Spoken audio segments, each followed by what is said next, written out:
Hello guys, welcome back. I have been wanting to do this video on my Ortofon 2M black moving magnet cartridge for a long time now. My love for this cartridge goes back to over a decade. When I bought this new back in 2009 moving magnet. At the time this was Ortofon's flagship moving magnet cartridge. Now we have the 2M black LVB 250. That is the top of the line for Ortofon's moving magnet lineup. So this video is about the standard 2M black, not the Ludwig van Beethoven edition of the 2M black. So the 2M black standard sells for $695 USD. Stylus type on this is a nude Shibata. Output is 5 millivolts. Tracking range is anywhere between 1.4 and 1.7. Compliance is in the medium-high range of 22 millinewtons. So compatibility is with low to medium mass tone arms.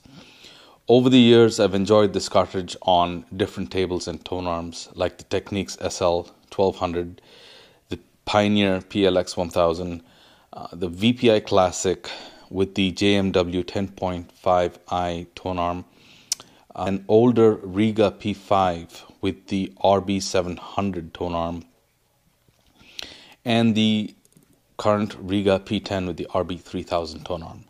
All these turntables and tone arms I've mentioned here are on the high side of low mass or just in the beginning ranges of medium mass tone arm weight ranging from 10 to 12 grams.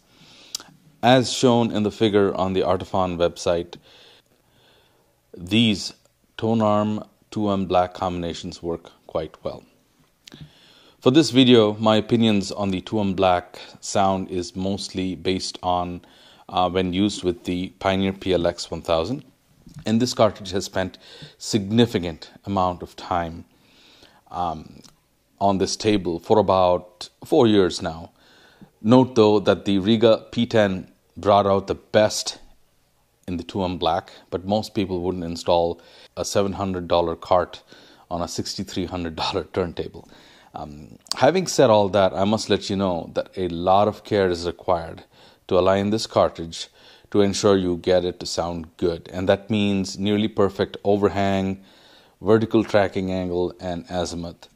Tools like the Dr. Fikert protractor and the Hi-Fi News test record and a good head shell with elongated slots will help you get this cartridge dialed in just right, and clean records will definitely help.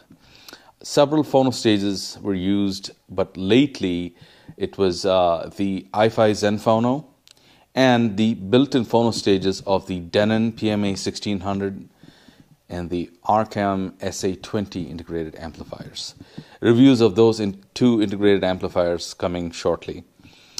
So getting to the sound, the consistent highlights of the 2M Black's sonic performance are outstanding resolution and dynamics. So check out this album by Tony Joe White. It's called Homemade Ice Cream.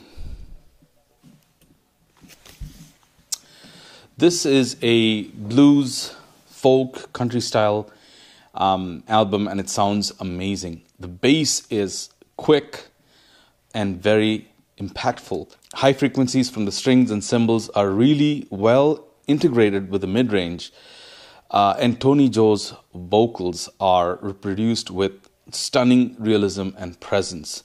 The tracks that have piano and organ in them are delivered with really good dynamics. Another good example of how vocals and piano should sound on a well-recorded LP and on a good turntable setup is this album by Jacinta titled Girl from Bossa Nova. There is a track called So Nice. The realism of Jacinta's vocals, fullness of the horns, the wholeness and the meatiness of the piano is certain to impress you.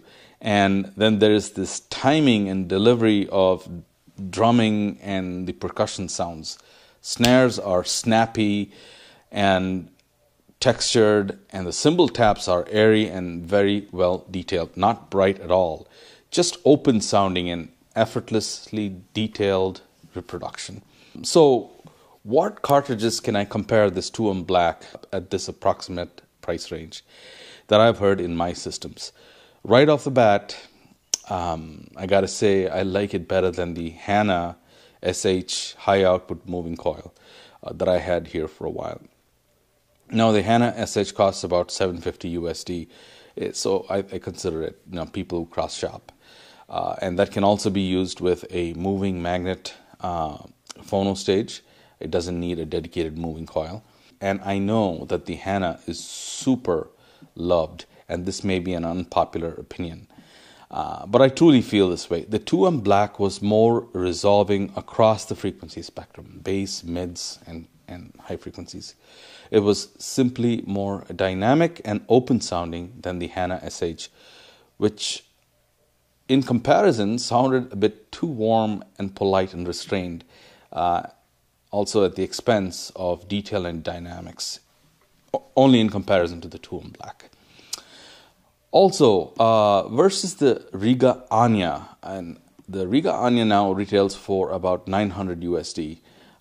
This is going to be this is a close performance comparison. In terms of resolution and dynamics, I think this 2M Black moving magnet goes toe to toe with the Anya at $900 USD. Maybe slightly even better than the Anya in terms of bass slam and speed in the bass region.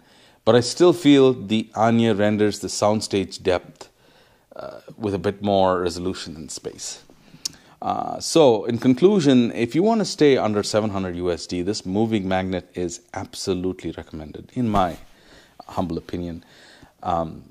Just be prepared to spend some time and set it up correctly with the necessary tools. You will be amply rewarded. One more thing to note about this stylus guard on this 2M Black is really nerve-wracking to install on when you're stowing it away or when you're taking it off to play. This is the second time I've purchased a 2M Black because I snapped the stylus putting the stylus guard on. It's really too close for comfort, so please be very careful when you do that. I hope you liked my little video on the 2M Black, and I hope it helps you if you are considering buying this cartridge. Please like, share, subscribe, and be sure to click that notification bell. Coming up shortly will be videos on the old but venerable and still in production moving coil cartridge. That's the Denon DL103. And reviews of the Arcam and Denon integrated amplifiers are coming on as well. Thank you for watching. Bye for now.